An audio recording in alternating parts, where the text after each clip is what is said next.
I'm going to go through some of the duel decks that came last night as part of the mass production copy.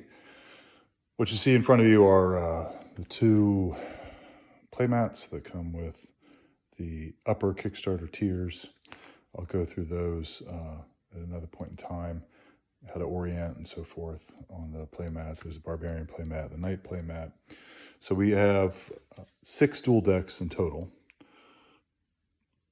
3 historical duel decks, Knights.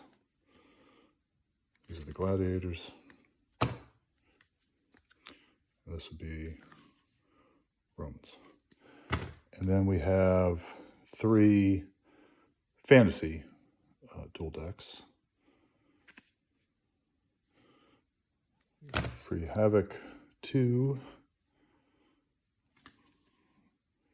Havoc 1, and then the third one. Each duel deck has 108 cards. Those are all the cards necessary to play a one-on-one matchup in Havoc. Some of the duel decks give multiple opponents. Actually, all the fantasy duel decks give a player character. It's either a warrior in the case of 1, a rogue in the case of duel deck 2, or a knight for number 3. And then they give 2 different fantasy foes. So there's a bear and a hobgoblin heavy infantryman. There's a hobgoblin archer and the shadow warrior. And then there's a wolf versus a hobgoblin spearman. And these are, for the player character, would fight one of those. If you have multiple duel decks, you can run larger fights, obviously. And then for the historical themed ones, we have the Knights, which is just 2 different knights, the English man-at-arms and the half-sword knight. The variation that's provided in there is there's some mix-up with some additional combat action cards so that you can swap out the weapons a little bit here and there. And then the Gladiators duel deck, which lets you fight as either a Rotarius, a Thracian, or a Secutor, one of the gladiators against the other. So it's 3 different types, but it's a one gladiator versus another gladiator. And then with the Romans, that actually gives you a little more variety because there are 2 different Gauls. There's the Gaul Experiment and the Celtic Maul Berserker, and then there's 2 Romans. There's the Centurion and the Legionnaire.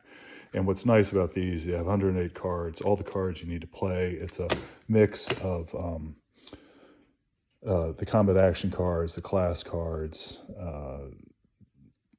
the weapon cards, and so forth. All the combat action cards needed to round out their deck, and then a limited selection of Wounded Bash cards. So for the mass production copy, as I set out in the update last night, everything's been proofed. That was the pre-press copy. And we caught, a couple of errors. We caught errors in the proofing process when you do the different proofs. And I'll have to do a show which goes, or video that shows the evolution to, the different cards. But, so this, we're looking not to make sure that there are no typos. Although if there is something glaring, this is the last chance to stop it. But we're really looking for making sure the card counts are correct. So what's really nice about the printer is how everything comes nicely and neatly packaged. And that might seem obvious, but I can tell you from the prototypes that we've had printed, you would just get this mix of cards. It would be in random order. So what's very nice about this is when I do the check later on today is I can say, oh, well, there's the Centurion, there's the Legionnaire, there's the Gallic Spearman, there's the Maul Berserker. Bingo, we got all the foe cards, with these are archetype cards. Same thing with the class and so forth. So it's going to be a lot easier to check for content and quality. I'm going to go through these in detail later on today, but I just wanted to get this out to show a quick look at some of these. We'll start with, so Free Havoc 1, so it's the Romans, which is the $15 tier. So, we had it as 3 historical, well, you could do the Romans, then you could do the 3 historical ones, and then the adventure tier is all of these.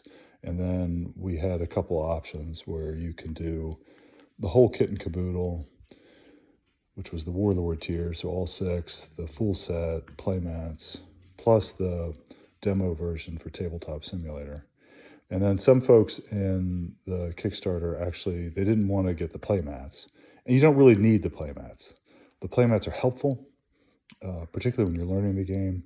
And this is a very nice space. I'll do something a little more detailed on the playmats later on. You get, in the full set, you get a cardboard playmat, which it's actually double-sided cardboard. So it's both of the barbarians, both of the knights. And it has the same sort of layout to help you with it. If I'm meeting a friend of mine at a place where you might get some sort of a beverage, and I tend to like my beverages from Kentucky or Tennessee, I would bring one of these rather than all this stuff, just because, this fits in your pocket and you don't need to take up a whole lot of space as you're sipping your Kentucky or Tennessee beverage or coffee. And then, so this is the first free Havoc Duel Deck. And this one is for Ardith, which is the warrior. And Ardith can fight the Hobgoblin Spearman or the wolf. If you get multiple duel decks, or if you have the set, you can have Ardith fighting all 3 of them. A whole bunch. You can mix it up and do a skirmish or larger fights. So, by the way, why did we do the fantasy-themed duel deck separately? It was a matter of timing. We started off Havoc on the historical archetype front because we wanted the game to be grounded in historical realism. In our in-gaming group, we play a lot of the fantasy stuff. I mean, we do the historical stuff too. We play a lot of fantasy stuff, and we have our own, TTRPG thing that we're developing, and we plan to get published, hopefully in the not-too-distant future. And so we started with the historical stuff, and then we started doing, our own fantasy monsters and things, because, that's what we like to play. So this ordering is a little bit different. Warrior, yeah. So we shall, and there's Ardith. Okay, at the end. When I say a little bit different, it's it's all in order for the card type, but the fantasy decks have a slightly different order on the proof sheets that we did. So, and here's player character Ardith. She is a pretty tough warrior, and then these are the attributes. You go through these and free Havoc, and then this will be her prowess level, her body, fatigue, so forth. This is her alignment 5. That's on a scale of 1 to 20. You get the point. So that is a first look-see at the duel decks, and I will put out a little bit more later. Thanks for watching.